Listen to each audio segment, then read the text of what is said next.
কাপোৰৰ ভিতৰত থকা ফৰ্ম শ্বিটেৰে আহকচোন আজি এটা ইমান ধুনীয়া বস্তু কেনেকৈ বনালো আপোনালোকৰ লগত শ্বেয়াৰ কৰোঁ। ফাৰ্ষ্টতে মই লটাছৰ শেপ দি কাটি লৈছোঁ। যেহেতু মই লটাছ বনাম সেইকাৰণে ফৰ্মটো লটাছৰ শেপ দি কাটি লৈছোঁ।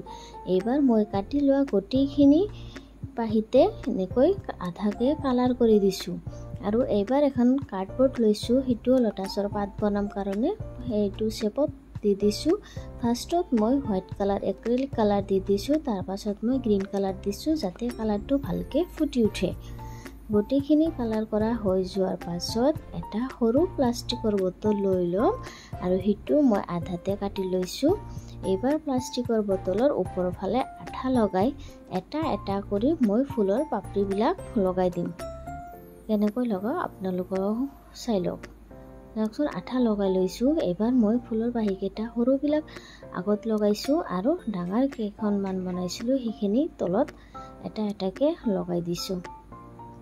যদি আপোনালোকৰ মোৰ ভিডিঅ'টো চাই ভাল লাগে তেন্তে মোৰ চেনেলটো প্লিজ ছাবস্ক্ৰাইব কৰিবলৈ নাপাহৰিব, আৰু যদি আপুনি কৰি থাকে তেনেহ'লে আপোনাক বহুত বহুত বহুত ধন্যবাদ। এতিয়া মই গোটেইখিনি হৈ যোৱাৰ পাছত মই লটাছৰ পাতৰ ওপৰত অলপ শ্বেপ দি লৈছোঁ, সেইটো কলমে দি দিছোঁ, সেইটো আৰু ক্লিপ লোৱা হোৱা নাই। এতিয়া মই ঠিক মিডিলত আঠা লগাই দিছোঁ, লগাই দি লটাছটো তাতে মই আঠা লগাই দিম, বহাই দিম। চাওক আঠা লগা হৈ গৈছে। ভিডিঅ'টো চাই কেনে পালে জনাবলৈ নাপাহৰিব দেই। আজিলৈ আহিছোঁ, বাই, থেংকছ ফৰ ৱাচিং।